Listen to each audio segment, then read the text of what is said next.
Good evening, everyone. I'm Jane Gatewood, Vice Provost for Global Engagement and co-chair of the university's Coronavirus Restart team. I will serve as tonight's moderator for the town hall. Before we begin, I would like to share a few Zoom webinar tips to those new to the Zoom platform. If you would like to view this session with closed captions, click CC on the bottom toolbar and select Turn on Subtitles. If you are having any trouble viewing the webinar, you can call in and listen using the phone number that was included in your confirmation email.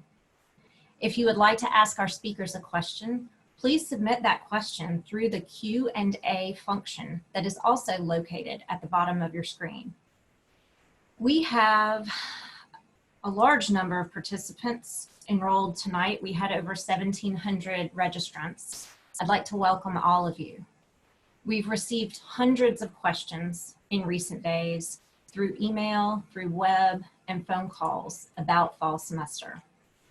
We know that you want specific answers, and we will do our best tonight to address the most frequently asked questions.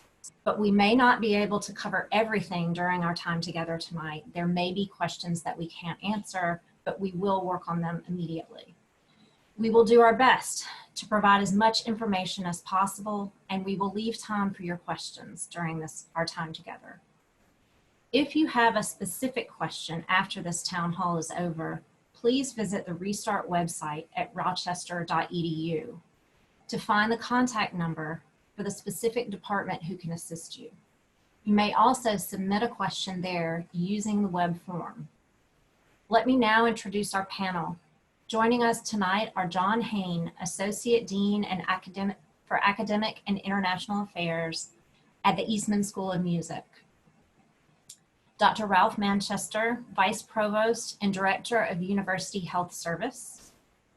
Adrienne Morgan, Associate Vice President for Equity and Inclusion. Jeff Runner, Dean of the College. And Samantha Veeder, Associate Dean of College Enrollment and Director of Financial Aid. There's a lot of information to share tonight, so let's get started. I am going to begin with a question that's on everyone's minds, and I'll ask it to Jeff Runner. Given that the health and safety of our university community is our top priority, can you describe what you think campus life will be like this fall? What should students expect when they arrive on campus? Thanks, Jane. First and foremost, as Jane mentioned, the health and the safety of our students, faculty, and staff is our highest priority. With that in mind, campus life will be rather different this fall. In order to ensure the safety of our campus community, we are developing social distancing, masking, cleaning, and other protocols that follow the guidance of New York State, Monroe County, and university public health professionals. However, we here in Rochester are excited to welcome our students back to campus. According to a recent survey, we are expecting most of our students to return to Rochester, either to live on campus or off campus. This means that the campus will really be coming alive with activity in a way that we haven't seen since last March. We've been working really hard all summer to prepare our academic delivery for fall. Some measures being implemented include carefully calculating the number of students who can safely be in a classroom at the same time, moving classrooms as needed, and making efforts to redesign class delivery to accommodate our academic mission. For example, the lecture portion of larger classes, those of over 100 students, will be moved online, though some of these larger classes may still include other in-person activities, like labs, recitations, workshops, or other smaller group activities. Other classes will range in how they are offered, with some components online and others in person. In all cases, though, courses are being designed to be able to be completed online, with online equivalents for almost every in-person element, because we know there will be students who are unable to come to campus. The college offices that interact with students will also be ensuring social distancing, masking, and cleaning protocols, and will have no more than 50% of the staff working in person in the office at any given time. When not in the office, these staff members will continue to be available to students by email and Zoom. Dining halls will be open at reduced capacity, but diners will be able to pre-order items on Grubhub for takeout. Additional spaces will be designated for dining, including the Hearst Lounge in Wilson Commons, the Feldman Ballroom in Douglas Commons, and the Hawkins Carlson Room in Rushree's Library. Students, staff, and faculty will be able to purchase their meals and take them to these areas to eat. New York State indoor dining protocols will be observed in these designated dining spaces. After hours, these spaces can double as spaces for students to study. Residence halls will be de-densified with no triple rooms at all and a greatly reduced number of double rooms. Guidelines for how to maintain health and safety in the residence halls will be part of training as students move into their rooms this fall. Students arriving to live on campus will be tested upon arrival. All students, staff, and faculty will also use Dr. Chatbot, which is an online app health monitor that asks questions about COVID-19 symptoms. And people will use that daily when they're going to be on campus. Visitors on campus will also be restricted in order to protect the health of the campus community. As for some of the spaces students hang out, the campus center, Wilson Commons and Douglas Commons, will be open, as will other buildings that house offices that support students, such as Dewey Hall and Lattimore Hall, for example.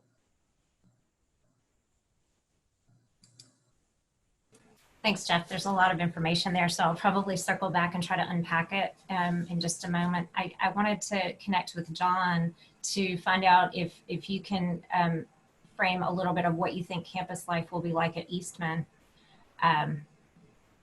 Does it differ from what Jeff just described? Thanks, Jane. For fall at Eastman, we've chosen to prioritize music making for in-person instruction. In order to ensure the safety of our students, we're dedicating all of our classroom space to music making so that applied lessons, large ensembles, chamber music groups can rehearse in person and still allow for adequate physical distancing. We're following the guidance of Dr. Manchester and the University of Rochester medical professionals, and we'll be implementing enhanced cleaning protocols, creating barriers, and using other tools like enhanced air filtration as appropriate, given the unique demands of each instrument and the constraints of each space across the different buildings in our downtown campus. Practice rooms will undergo similar treatment, and there will be enhanced cleaning protocols and air filtration as appropriate, as well as limits on the number of students who can practice in a given room, depending on the size of that room. Our traditional practice spaces will be limited to 1 student per room, and then larger classroom spaces will be converted to practice spaces so that students can rehearse with others and still maintain proper physical distance. One additional change for the fall semester is that our practice rooms will be moved to the university's online room scheduling software platform, and students will be required to sign out their practice space in advance. This will help us limit the density of students in our facilities by eliminating the need for students to wander around looking for an empty room and queue up in the hallways. The vast majority of our remaining academic classes will be moved to an asynchronous online format to allow for maximum flexibility in scheduling lessons, rehearsals, and practice time. Our academic faculty have been hard at work all summer preparing for the transition to online asynchronous instruction with the goal of maintaining our high academic standards throughout the fall. While courses will be officially scheduled as asynchronous, we also do expect that many faculty will take advantage of the flexibility this fall offers to schedule one-on-one or small group meetings throughout the semester via Zoom or in person as appropriate. And then after Thanksgiving, along with the rest of the university, all of our courses, even the performance courses, will transition to online instruction so that students can safely return home for the winter break. And we expect our performance faculty to schedule online lessons, group discussions, and other professional development type activities during this time frame so that along with the conclusion of their academic courses, which includes final exams, students will remain engaged with their academic and musical development throughout the full semester. And then I will add that we're also looking at changes to the Student Living Center. And we've heard originally we had made plans to maintain as some double room assignments, given the need to ensure that the students had an appropriate residential experience. But we've heard the feedback from a lot of students and families about not wanting double rooms. So I can say that we just recently made the decision that we're going to remove double room assignments for students who don't want them, which would mean we would release an additional amount of students from the housing so that we can have a single room for everyone who wants one in our student living center. Thanks very much, John. I want to ask a follow-up quickly. If an Eastman student opts for online only, how will that student fulfill their ensemble and chamber music requirements? So over the last several weeks, we've been working really closely with the faculty, and we are going to offer all of our ensemble requirements as in an online format. So we will have an online section for large ensembles, online sections for chamber music, and we're pairing the Eastman faculty who will co-teach that course with a member of our technology and media production department, so that you'll have half the course or half of the instruction focused on the music making, but then you'll have the other half focused on the technical parts of it. So we expect students will still make music, but also learn about the unique format we're faced with here, doing Zoom and making videos and communicating in this format. Thanks, John. I want to bring Adrienne into the conversation. We know that this has been a difficult time for all of our students, but it's been especially so for our students of color. Can you talk about some of the supports that the university has available to students on campus and those learning remotely? Yeah, thank you, Jane. I really appreciate that question. We have, this summer, the Office of Equity and Inclusion have been in contact with a lot of student groups and have been talking to them about their needs. And so we have been talking particularly to students at the Douglas Leadership House, and to see what things that we can do to help them prepare to come back to campus, to have this robust, rich learning and living environment. So we've been in contact with them. We've also had constant, frequent contact with Justina Gorka, who's the president of the Student Association, and Mark Haddad, who is the vice president of the Student Association, to look at ways that we can begin to welcome students back and make them feel very comfortable in the environment that we have to live in during this COVID period. So a lot of work just talking and listening and learning from our students, and we're very excited to welcome everybody back to do that. Some of the other things that have been happening are we're still moving forward with the looking to hire somebody for the Frederick Douglass Institute. We're very excited to have a new director there to welcome students next year, and to be able to, again, create this rich living scholarship environment for students. So many things happening, a lot of listening, a lot of learning that has been going on with students during the summer, despite the fact that they're not here on campus. Thanks very much. I know that's a new office for the university, and it's much needed, and you all are really hitting the ground running. So it's very much appreciated. Jeff, I want to pick up on something that John mentioned. He mentioned that Eastman is releasing students who want to be released from doubles. Could you explain, is the college different, and if the college is different, why it's different?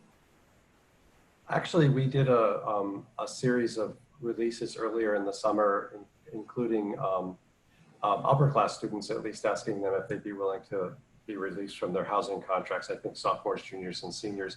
And a number of students did take us up on that. And this was partly due to our effort really to de-densify campus. And the River Campus residence halls, we're pretty much packed in the sense that we're always at 100% capacity.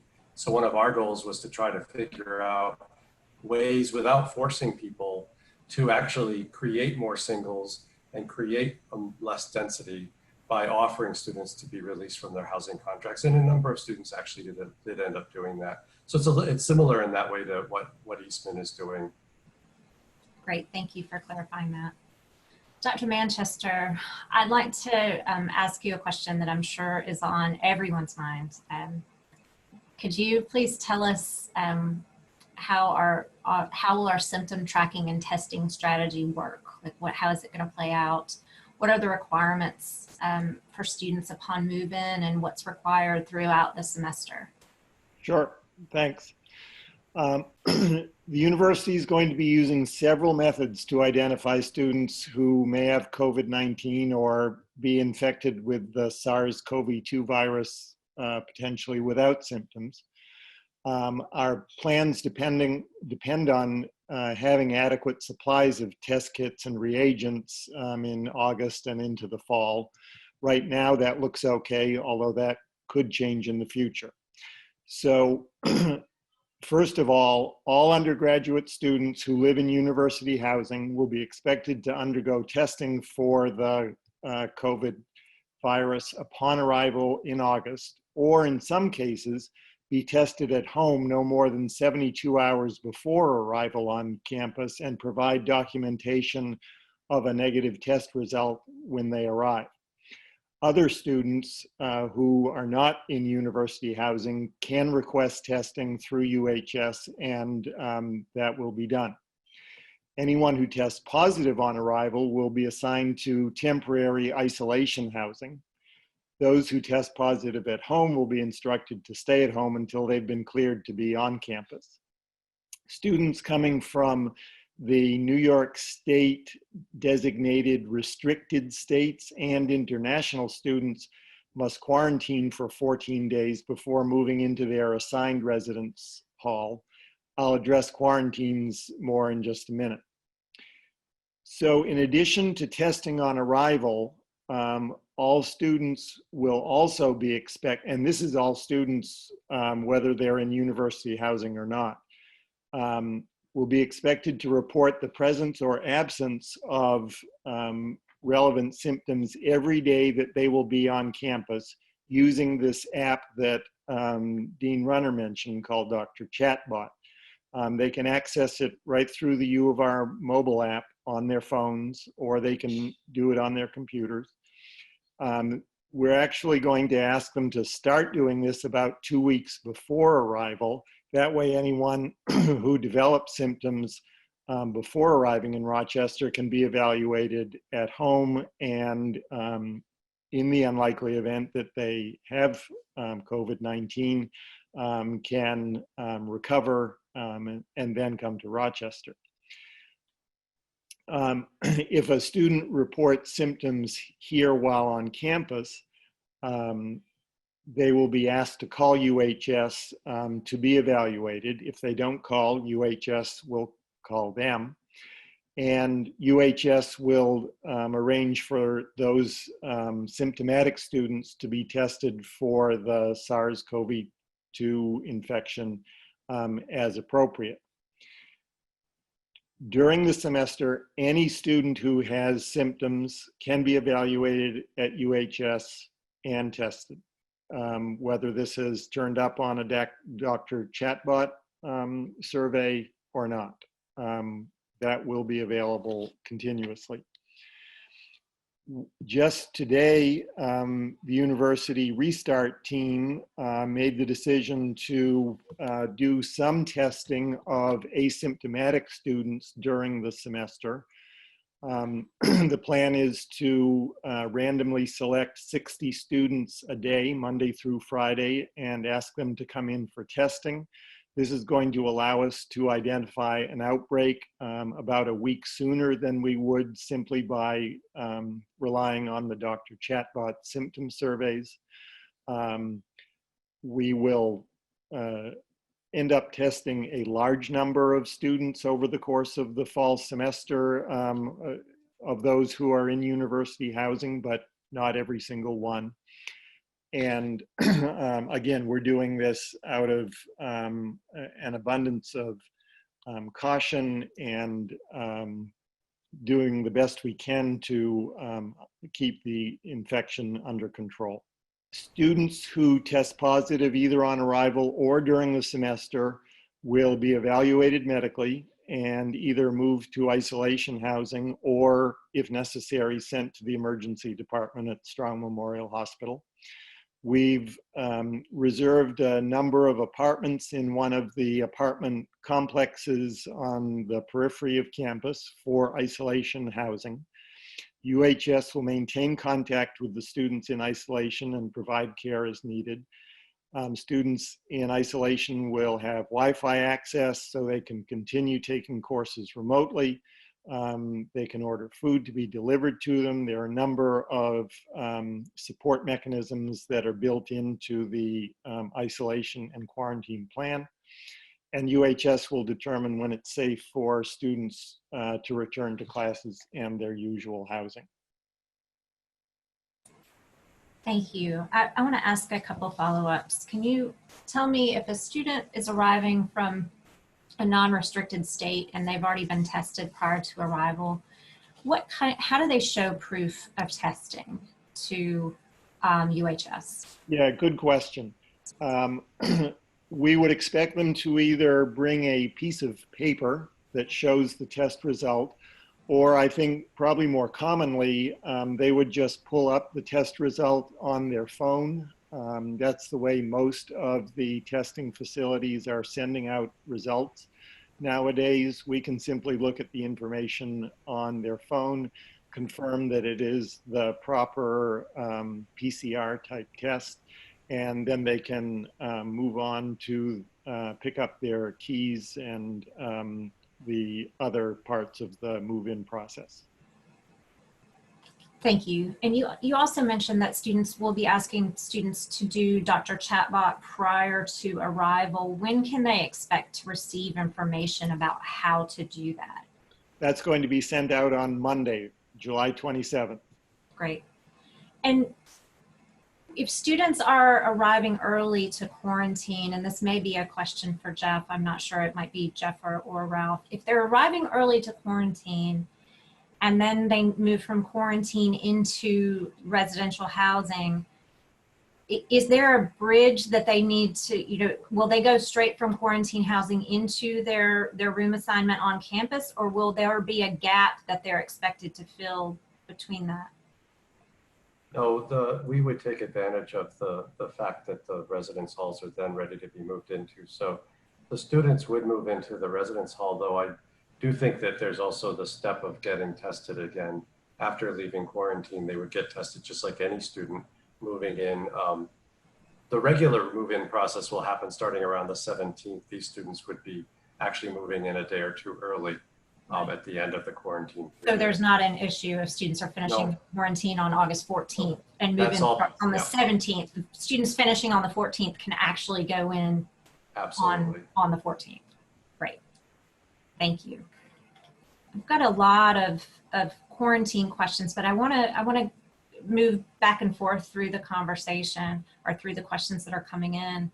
I want to turn to Samantha to ask about finances. We know that some students will choose to do their learning online, and we've structured the curriculum so that they can do that. Samantha, how does this decision to forego housing and dining and remain remote for the semester affect a student's financial aid? That's a great question, Jane, and it's one that we've been answering frequently over the last couple of weeks in our office as the financial aid awards and tuition bills for the fall term have gone out. And the short answer is that it will affect financial aid and billing should students have a change and decide to stay at home and learn remotely and forego their housing and dining. The basic formula for determining need-based financial aid eligibility calculates the difference between the student's cost of attendance and their expected family contribution as determined by their individual financial aid applications. And the difference between the cost of attendance and the family contribution is their financial need. Now, that cost of attendance includes a living allowance regardless of where you are living and based on your individual housing status. So the room and board or meal plan items that are included in your cost of attendance are impacted by your housing status, with on-campus, off-campus, in a rental unit, and commuter students or remote learning students who are living at home having substantially different room and board allowances. For students who live in on-campus housing, room and board items can also vary based on what housing unit you are assigned. So therefore, yes, your housing can impact your eligibility for financial aid, based on what you choose. Now, housing status also impacts the balance due on the billing statement. The university only charges for on-campus housing and meal plans and commuter meal plans for those students who are off campus locally and commuting to campus. So therefore, students who live off campus or at home will have a corresponding reduction in their charges that will align with the reduction in financial aid eligibility. Thanks, Sam. I want to go back and ask some more questions about testing and quarantine. I know we've been getting a lot of questions about that, and let's try to circle back to those. Dr. Manchester, can you tell us why we're not requiring mandatory testing for all students, including students who live off campus and commuter students, and just unpack that a little for us? Sure. We're focusing our testing efforts on the students who are at highest risk of acquiring and transmitting the infection while they're studying in Rochester. And the situation we're most concerned about is the transmission in the residence hall setting, and specifically the congregate living characteristics of having, in some cases, several hundred students in a building. So that's the group that is being told that testing is basically a condition of living in university housing. Living in those undergraduate residence halls is fundamentally different from living in the other more apartment style dwellings that other students will be in. And we've done some modeling studies in collaboration with faculty in the Department of Public Health Sciences that confirms our concern about the risk in a congregate living facility.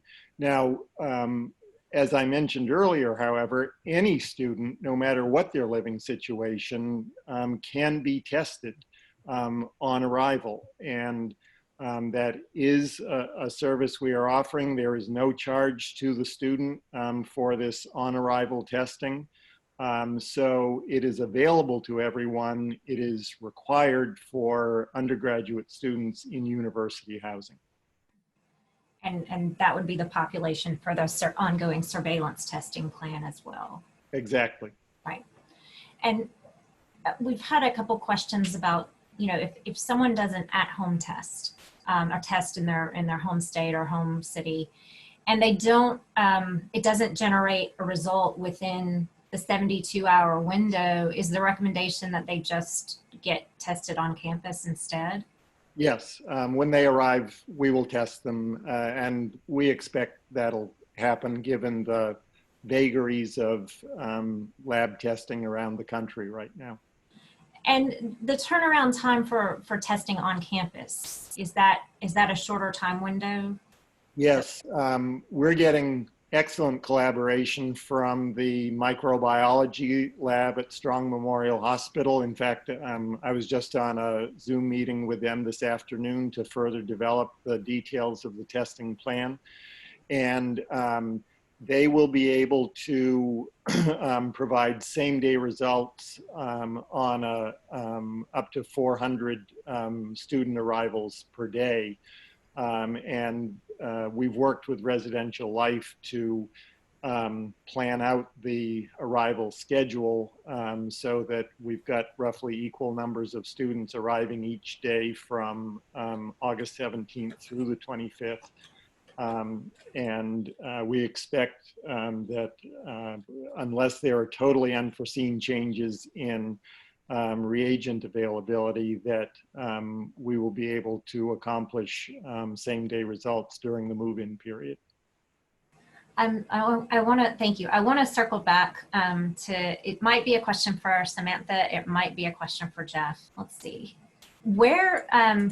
How soon do we have to let the university know if a student wants to stay home or will plan to be remote, when do they let the university know, and how do they go about making that indication?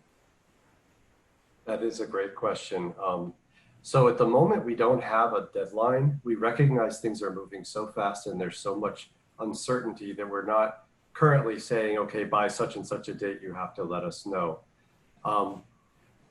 The current plan is if a student is deciding to stay remote and they do have a housing contract, then they should contact ResLife. ResLife then will submit their name into a base of data, a database basically, that will then trigger information going to Sam's office, for example, financial aid, dining, and other offices. However, we're also in the process of developing, and actually maybe I'll let John describe this, but we're in the process of potentially developing a specific way of acknowledging that a student is going to be staying remote. And that would be a kind of a checklist. John, do you want to mention what the thinking is behind that? Yeah, we're just working with IT to develop some type of web form similar to what the students did in March and April when they requested pass-fail courses where you would log in, because we're hearing, students are writing to ResLife and then they're writing to say, well, I talked to my parents and I changed my mind, and things are just changing so quickly. We want to make sure we have a way to capture sort of your official state that you plan for the fall. So we'll prepare this website hopefully in the next week.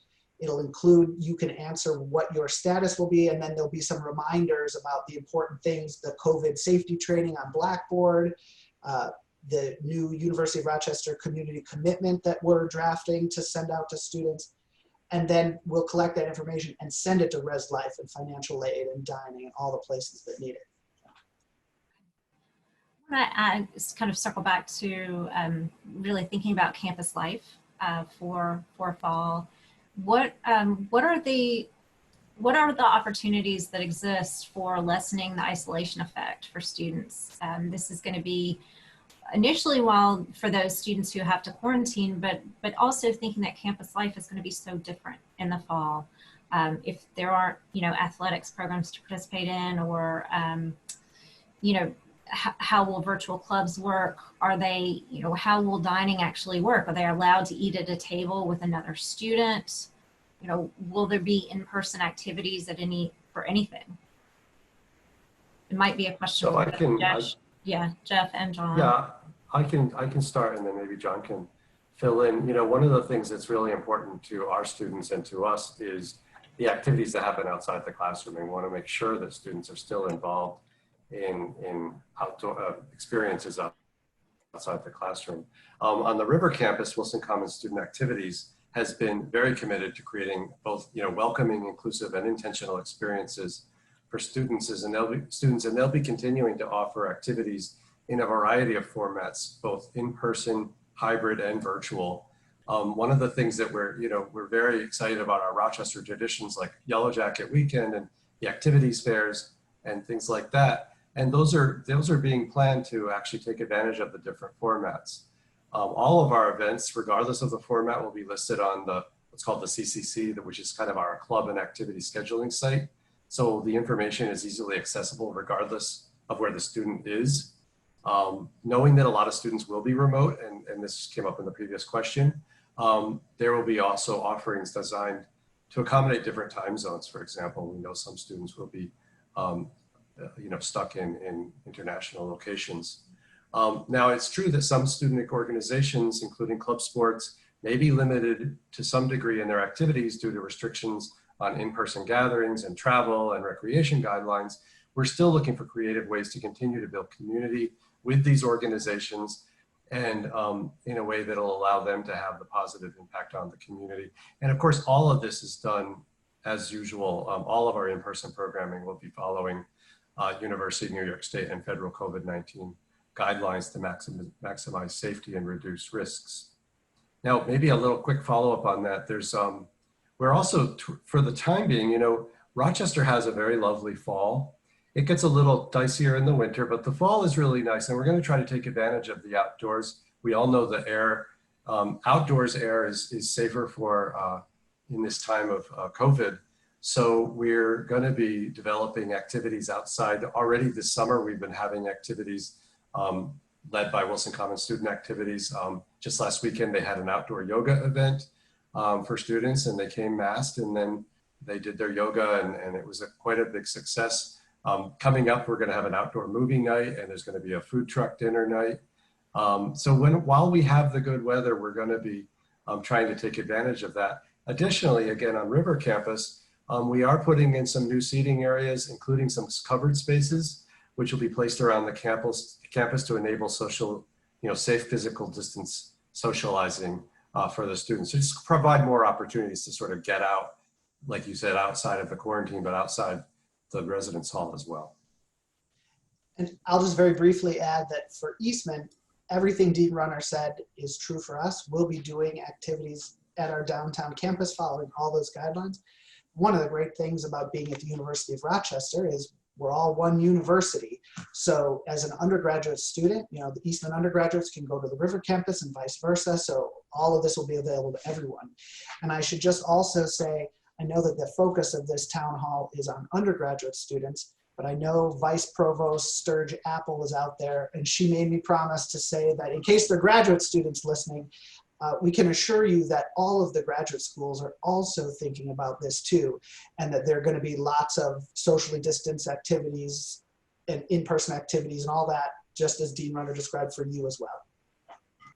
Thanks to you both. So going back to testing and being on campus, if, and this is from a parent, so if my child tests positive while on campus but is asymptomatic, the understanding is that student would go into isolation. There's some concern that there may be additional risk for concentrating individuals and grouping individuals who may be sick, may not be sick, but actively spreading the virus together. Doesn't concentrating individuals actually generate greater risk for students? How will we, I think another way to frame it is how will we monitor those in isolation and work to keep them isolated? And maybe, maybe how did we do this over the spring semester? Right, and we did have experience with this during the spring semester, and using the apartment, it's the Whipple Park apartments, worked out well. Those are 2-bedroom apartments. Initially, we put only one student in a 2-bedroom apartment, although depending on how many students ultimately need to be in isolation, we might have a student in each of the 2 bedrooms in a 2-bedroom apartment. There is medically no risk to having 2 students with mild COVID illness in the same apartment, but in their own bedrooms. UHS will be monitoring those students daily, and the students will be expected to send us information about their health twice a day. Those students and the students in quarantine will be linked into about half a dozen different on-campus resources for support regarding food, socialization, academic support, monitoring and supporting their mental health.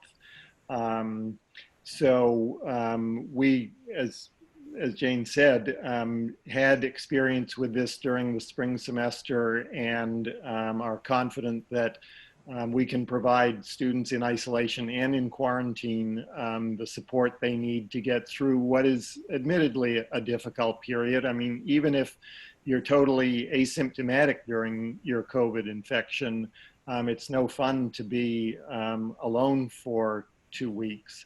But this is a crucial part of containing the spread of the disease. We believe this is the best approach to getting us through a successful fall semester. You mentioned that the students will have contact both with UHS and with the support networks. Wasn't there a climate and care team that was deployed to create active support for these students in isolation? That's right, and that team is continuing its work into the fall semester. They've developed a whole host of helpful things for students who are in quarantine or isolation. I understand they're looking at creating a virtual community of them that students can opt into during the time that they're separated from the rest of the campus. So we're really doing everything we can to make the best of a suboptimal situation. Okay. Then you mentioned, I want to pick up on a food piece, but I think this might be a question for either Adrienne or Sam or both of you. You know, could you speak to how the university has developed resources for housing or food insecure students and how they can access those resources, either while they're in regular housing or while they might be in isolation or quarantine? Thanks, Jane. I haven't really been involved in that process, but I do know that there was a hub for students that were on campus in the spring for them to be able to get groceries and things delivered to them or pick up depending on what the situation was. So there is a robust infrastructure through the climate and care team that was put together to ensure that students had access to food and other things that they needed. So I'm sure that that will be reinstituted to make sure that students are very well taken care of. Thanks, Adrienne. Yeah, yes, the Basic Needs Hub has been ongoing actually throughout this whole process, and it will still be actively supporting students as they go through into the fall as they come back. So thanks for bringing that up. Thanks. And sorry to direct it in the wrong direction, but I appreciate the follow-up. I want to ask one question just for clarification. Can you, Dr. Manchester, can you clarify the difference between isolation and quarantine? I think a lot of times in parlance, those are used interchangeably, and I want to make sure we know what we're talking about. Sure. So the word quarantine has an interesting history that if any of you want to spend a few minutes looking up, I found entertaining to learn about. But quarantine basically means separating someone from the rest of the community while that separated person does not have symptoms, but we believe is at increased risk of having the infection and becoming ill. So this is primarily a way to protect the rest of the community while we wait to see if this person who doesn't have symptoms but has been exposed to the infection is going to become ill. Isolation refers to separating someone from the community because they do have symptoms, or in some cases because they have tested positive. So in this case, we know that they're sick one way or another. And again, we need to keep them from spreading the infection to other people. And until we have an effective vaccine or an effective medication to treat people who are ill with COVID-19 or infected with the virus, these are essentially the only two control mechanisms we have. So the paradigm is to do the symptom questionnaires every day through Dr. Chatbot and some asymptomatic testing, do extensive, rigorous contact tracing anytime we do identify a student who's infected, find out who they've been around, and make sure those individuals are taking proper precautions, and isolate the people who are sick, quarantine those we know have been exposed. That's the basic formula for keeping this pandemic under control. Thank you. So a follow-up. If are there communal bathrooms then in quarantine facilities? In quarantine facilities, the student will have their own bathroom, Private bath. right? The university has made arrangements with a local hotel to use for quarantine space. So that'll be your typical hotel room with its own bathroom. One bathroom. Good. And those students who would quarantine on campus either throughout the semester or early stage, those rooms all have private baths. Is that correct? Jeff, that may be. Right. When students from the restricted states arrive in early August, they will be quarantining in Riverview, where we expect it'll be private bedroom, private bathroom. If necessary, there's overflow hotel space for that early arrival quarantine group as well under the same circumstances. Okay. We've just received a question from a parent, and this I think it's probably for Sam, but it might be for Ralph, I'm not sure. If a student has personal health insurance and there was a statement that just went out that had health insurance billed on it, do they need to take the one that the university is offering if they already have health insurance? Well, I can answer it from a UHS perspective, and that is that all full-time students have to have health insurance, and it has to be health insurance that meets some basic minimum criteria. It does not have to be the health insurance policy offered by the university. There are lots of other health insurance plans in the country that provide adequate coverage, but every student has to go through the waiver process. The default is that students who don't go through the waiver process will be enrolled on the university-sponsored Aetna student health insurance.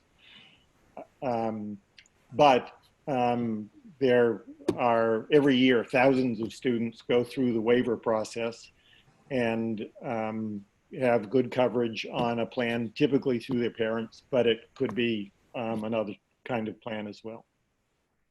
Thank you. Back to thinking about what campus life is going to be like for students who are not on campus, those who are online and remote. And this is probably for Jeff and John. Could you speak to the type of resources that will be available for students studying remotely? What about advising or tutoring or other ancillary supports that are very helpful and necessary for a lot of students? Could you speak to how those will be provided? Sure, I can start and then John can fill in. So what we did in the spring and what we've continued to do over the summer is essentially develop online versions, virtual versions of a lot of those activities. So earlier we talked about all of our courses being designed to be able to be taken online so that students who live remotely will still be able to get the academic enrichment. I mentioned earlier about the outside of the classroom stuff with student life and that sort of thing. But there's all the student support type things like advising and tutoring, and on the River Campus, the Center for Excellence in Teaching and Learning.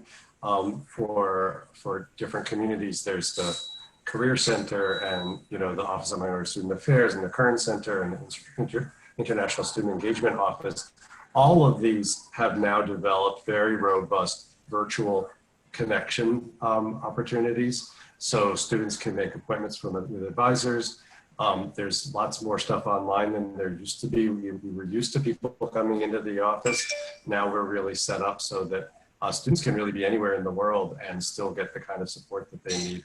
And of course, Dr. Manchester mentioned some of the, well, he didn't mention, but UHS actually provides quite a bit of support for students who are not actually local in the form of telemedicine and other kinds of mindfulness and other kinds of activities that students from all over the place can participate in, whether they're on campus or off campus. So our hope is, our real desire is for the students that make the decision that they want to stay remote for whatever reason, whether it's because of travel problems, whether it's concern about traveling in this kind of environment.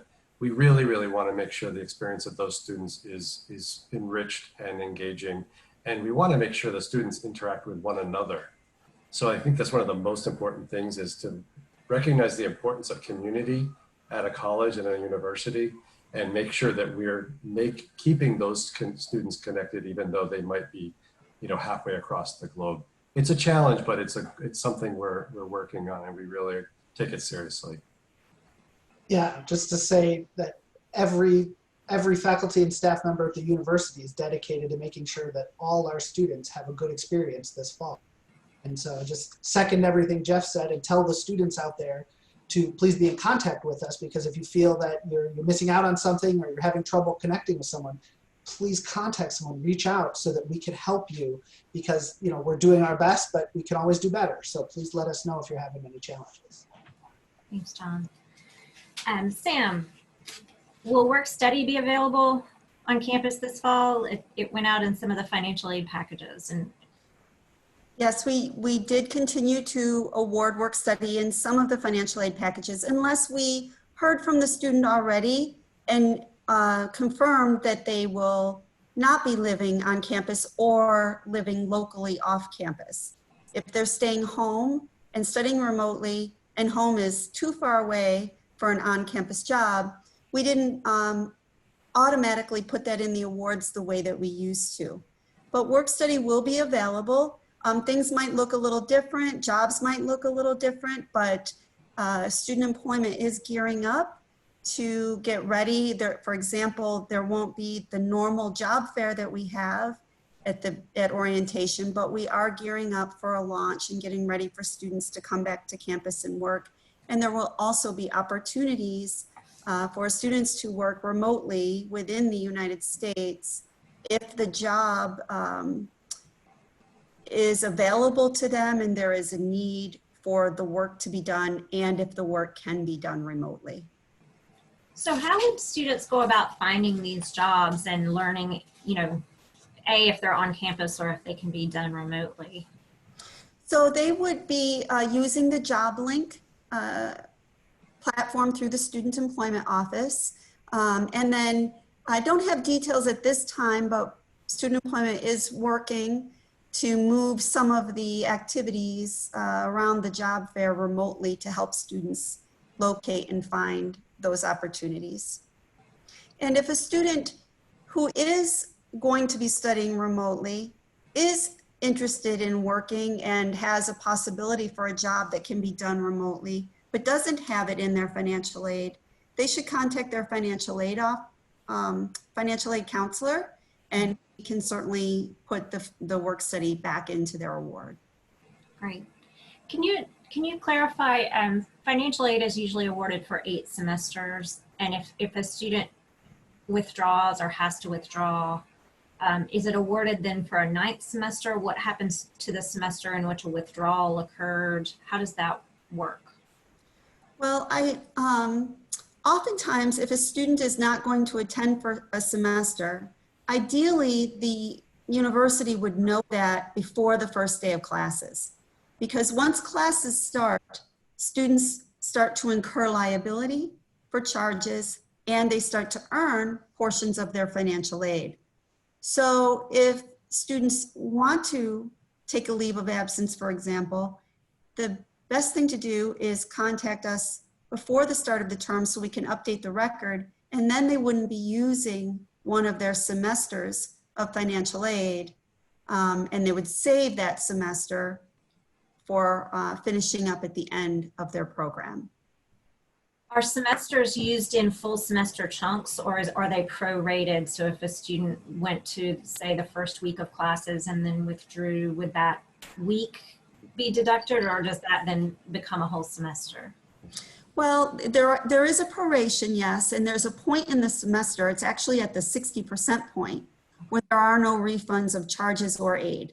So if a student were to withdraw at the 60% point of the semester or beyond, they will have used a semester of financial aid, ultimately without earning those credits, and might be in a situation where they need to come back for then a 9th semester.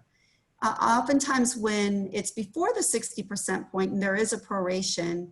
And so depending upon the circumstances and working with the financial aid office, they may have eligibility left for the semester that they need to finish up. Thank you. I'm actually going to take a question, which is a little unusual for the moderator, but I think I'm probably the one who might be able to speak to it. Jeff, you might want to fill in, but we've gotten a question about international students. And a lot of international students, understandably, have already booked their tickets. And so the question is, how do they possibly change their ticket and get here to quarantine August 1st? So I think the answer there is, if international student, the first recommendation is airlines are being very flexible in light of COVID. So my first recommendation is to contact the airline with which you booked your ticket to see if they will allow you to change without a fee and to change and arrive for the early quarantine with the university August 1st. If that isn't possible, the Hyatt is an option, and the university has the Basic Needs Hub to assist students who need support during that time. So I think that we're going to continue to look at this, and those are my best answers right now. But I will say that I do know that airlines have been very flexible, so that would be my first recommendation. Jeff, do you have any other pieces you would add there? I would just say, if you can get here, get here. If you can't get here by the 1st, we will try to work with you to get you quarantined and into classes and ready to go. We know how hard this has all been with so many travel restrictions and the like. So if you're ready to come on down. Thanks, Jeff. So I think we need some more clarification on the quarantine requirements and why are these required, and why do they have to do it? Do they have to do it in Rochester? Can they do it in other places? Who came up with this rule and why do we have to do it? So the rules regarding domestic students, someone who works for Governor Cuomo in Albany came up with, and basically it's that every Monday they review infection rates in all 50 states, well, maybe the other 49 states, and determine which ones exceed the thresholds according to the two metrics they've defined. And as of the states that were added this week, 31 of the states are on the restricted list. And this is a New York State directive. This is, the university has to comply with it, but it's not primarily a university policy that's driving this. The situation for international students is slightly different in that this is based on guidance from the Centers for Disease Control and Prevention. But again, the university follows federal policy, and we're implementing the two quarantine requirements in exactly the same way. So we are also working with a group of peer institutions to see if any of the state regulations can be modified in a way that would make it easier to still protect the public health, but remove some, lower the height of the bar that students from restricted states have to get over in order to be here on campus. But those are negotiations that don't have any specific timetable or endpoint. So what, right now, if I'm in a restricted state and I'm not allowed to quarantine at home and then get tested at home, come here and prove that I did both of those things because New York State won't allow those things. Right. But some students might have the option to spend their quarantine elsewhere in New York State or in one of the other non-restricted states. And that would certainly meet the New York State requirement. Okay. So there are other ways to meet the New York State requirement, but if you're in a restricted state, you can't just quarantine at home in that restricted state. Okay. Correct. That's the way New York State wrote the regulation. Right. And to clarify, where the university is lobbying to have some other options, but right now we're advising we've got to hold to the New York State. Are there repercussions for not following the New York State guidance? What is Yes, the fine, I believe, is up to $2,000 for ignoring the quarantine requirement. Anyone who flies into an airport in New York State will be met at their arrival gate and given a form to sign. And those driving into the state are expected to go online and fill out the form online. And how will the university know that anyone quarantined? Are we asking for a proof of quarantine? The plan is to let the student sign an attestation statement that quarantine was accomplished in, say, another location in New York State. We are not going to, hire private investigators to go out and check on their whereabouts. Okay. Could you describe a little bit for all of us what is quarantine? What does it mean? And what is the experience and what are the guidelines? Right. Well, it does mean you have to stay away from other people so you cannot transmit the infection to them. So if you're in your own apartment, then you're in your own apartment and you arrange for food to be delivered to you on some regular basis. If you're in a home or a shared living facility with other people, then it means you stay in your own room. You arrange to use the bathroom when no one else is in the bathroom or in the hallway between your room and the bathroom. And you arrange for food delivery, either because the people you're living with are very nice and will feed you, or you order it and it's delivered to your dwelling, and one of the other people who lives in the dwelling gets it at the door and delivers it to the door of your room. And we organized food runners and the like this last spring, did we not? Right. We had a residence hall set up for isolation and for quarantine, and we had both a person staffing a front desk function in that building and another person who was working during meal periods to deliver the food from the front door of the building to the front door of the apartment suite room that the student was staying in. Okay, thanks. When will, and this may be a Jeff or a John question, when will students find out if they've made a quarantine housing request? When will they find out if that's been approved? So that's a good question. The form just went up this morning, and so I know that I'm sure a lot of students have already submitted their requests. I would imagine we'll start looking at that tomorrow so that we can start making some, communicate back with students who have successfully, reserved a spot. And of course, once we do that, we'll also start talking about logistics and timing of the actual move-in and that sort of thing. I would assume in the next day or two, but I realize there's a lot of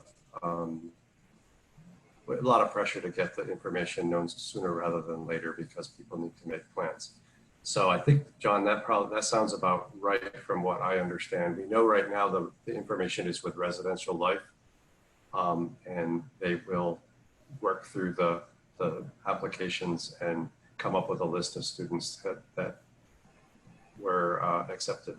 So I mean, basically, it's a first come, first serve up to 600 students.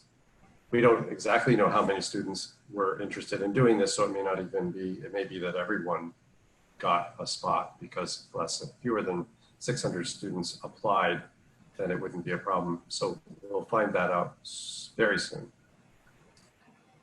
Wonderful. This may be a Ralph question, this may be a Jeff and John question. I'd like to know more about what are the masking requirements on campus? Sure, I can start, and then Jeff and John can say more in particular about the various parts of campus. We are following CDC and New York State guidance on masking and social distancing.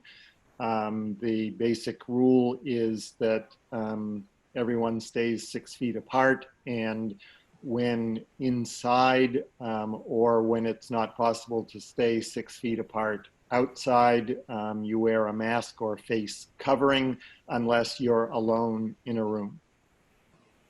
Okay. And then, John, you were about to say something. I was, just going to follow up on that, specifically Eastman, because I know a lot of our musicians have questions about masks. So I would say that, our expectation is that everyone will follow the guidelines Dr. Manchester just set forth. So if you're a violinist, you'll wear your mask when you play your violin, and your teacher will wear their mask while they teach you playing the violin. If you play an instrument where you can't wear a mask because you have to put an instrument in your mouth, the expectation is that you will maintain the proper physical distance, and that you will have the mask on, you take it off, you play, and then as soon as you're done playing, you put the mask back on. Specifically for singers, because we know that's an area of great concern, we're planning on really increasing the physical distancing. I think we had said 15 feet between singers. Dr. Manchester's nodding his head. And I know that it will vary depending on the situation where you sing, but I know that, for example, Professor Weiner, who leads our choirs, is planning on the students wearing masks while singing in choir. The voice teachers, however, are, I think, for the most part, planning on teaching where the students wouldn't have their mask on so you can see your mouth and how everything's working. And then I know the opera department also has plans for no mask wearing, but very great physical distancing, so it's not a concern. Thank you. Sounds like there are going to be a lot of requirements and various parameters for students and for the entire community this fall. Is there going to be any sort of pledge or other compact that students have to engage in to be on campus? Yeah, so we've been working on that. We call it a commitment, not a pledge. And we're asking students to read it and agree to it. And it basically outlines a lot of what we've just been talking about, the changes taking place to ensure the health of our students, staff, and faculty, including, as mentioned earlier, the use of masks, social distancing, cleaning, and other protocols, the use of Dr. Chatbot daily for anyone coming to campus, and just all of the other things that we should all be doing to maintain a healthy and safe campus. We all are part of the U of R community, and we all should agree that we're going to do these things as part of that community. And when will students receive that commitment, and when will they have to sign it? So there's no, well, yeah, John and we were at a meeting earlier about the question of whether there's going to be a signing, but we actually were not planning on having people sign it. We were thinking of it being sort of like the vision and values. We have a set of values that the universe, that you agree you're going to abide by as being part of the University of Rochester community. And this set of commitments is essentially like that, but it's very specific to the COVID situation. There's a really nice mock-up ready to go. I believe it's getting ready to be distributed very soon to students, possibly even the next couple days. We saw a nice version of it today. A bunch of students from across the university weighed in on it and had a lot of, some positive feedback. But otherwise, it's pretty much ready to go. One of the interesting things is, we've shared it with the Faculty Senate, and we've shared it with the Genesee Council, which is a staff group, and with the sort of to encourage them to think about maybe putting something together similarly for faculty and staff, with the idea that, they're also part of this community and they should also be sort of committing to live within these new requirements. So what are the implications if someone doesn't abide by these commitments? If they're, going to be part of campus? Is the expectation that if they're not going to abide by these commitments, they should not return to campus? Or if they're in potential jeopardy of losing that luxury to be on campus if they don't abide? Our students are very smart. They will learn what the expectations of them are.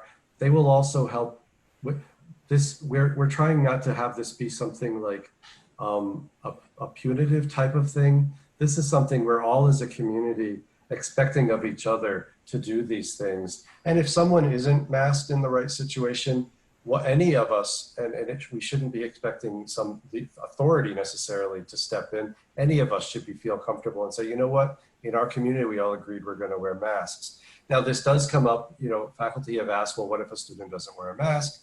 We're going to have methods to, after, if a reminder doesn't have the right effect, there will be ways of escalating, but we really want to kind of use these as educational opportunities, and because that's really what we are as an educational institution. The code of conduct, so there has been discussion of how to build in to our current code of conduct ways of ensuring that if students don't follow these guidelines, which are really important for the health of our community, the code of conduct is being adjusted with specific recognition of the what's happening now in this fall with the health and safety. And because this is very serious, there can be serious consequences, including for students living on campus, essentially being removed from campus, for students who, up to and including, I don't want, suspension, that it could get to that if we do get a case where students are just not abiding by these rules. These rules are set up for the safety of the community, so it's really important that we all follow them. Thank you. I want to circle back to Adrienne, if I can. There have been a lot of stresses for students and for everyone in the last several months. And there have been a lot of Rochester rallies and protests, and that layered with COVID, there's tensions are high and there's a lot of stress for everyone. I'm wondering if you can speak to how is the university thinking about this particular time and thinking about supporting students either through this incredibly stressful period? Are there any comments or framing that you could offer there? Yeah, I mean, this is a very interesting time to be a college student. Not only are you living through a pandemic, you're also living through what really has become a movement within our society around racial justice and what does that mean and what kind of campus do we want to be? And in our conversations with students, we find that our students really want this to be a safe, healthy environment where everybody thrives, where we take an anti-racist policy and stance around how we conduct ourselves and how our curriculum is delivered and how we treat each other. And so this is just such an interesting time. We've made sure that as students come back, we're ensuring that they understand our harassment and discrimination policies, and that our faculty and staff are undergoing harassment and discrimination training, which makes it a much more healthy environment. So we're very excited about that. And just some of the other initiatives that we have around mentorship for students to be able to connect with alumni and to be able to live in these virtual spaces and be able to still be connected. I know it seems like, what are things gonna look like? This doesn't seem like it's gonna be a lot of fun, but we can still be respectful and still get our point across regardless of the fact that we have to social distance and wear a mask. it's all going to be okay. And I just encourage parents to support their students, their children. They're going to be great. Everybody here at the university is committed to ensuring the safety and welfare of your children. And so we're very excited to have them back and look forward to working with them again on campus. Thanks, Adrienne. Jane, I think we should just take a minute there. That's a perfect segue to plug the CARE Network, which is up and running and continues to run. So as always, students should feel free to submit care reports, and parents can utilize that service too, so that we can make sure everybody's connected and safe. Great. Well, we're almost at time. Are there any comments that any of our speakers would like to make just in closing? I would just like to say we're really excited to have the students coming back. You know, we enjoyed answering the questions. There's many more questions. Please keep your eye out at the Restart webpage, because as we have more answers, we will be posting those answers. Things are moving so fast. Every day it seems like there's new questions, and we're trying to think of new answers. But we're all really excited to have the students come back. And I second what Adrienne said about our excitement and how we're here to really help the students be successful. Thanks, Jeff. I want to thank all of our panelists. I know that there have been a lot of questions answered, but I do know that we've had over 1,000 questions asked, and we will be working in the next several days to get answers to those. I would encourage everyone to keep active monitoring of the Rochester Restart website, of all of our social media accounts. Please continue to read all communications that the university pushes out. I know that there's a lot of information coming at you. I know there's a lot of information out there. It is a very dynamic and fluid situation. We are doing everything we can to get the most accurate and correct information out as quickly as we can. If you have questions, please don't hesitate to ask them. We will also be putting up FAQs as we have answers. Again, thank you all. Thank you for your attention and for your attendance. Please be safe, be well, and be healthy. And we look forward to seeing you in very soon. Thanks, everybody. Good night.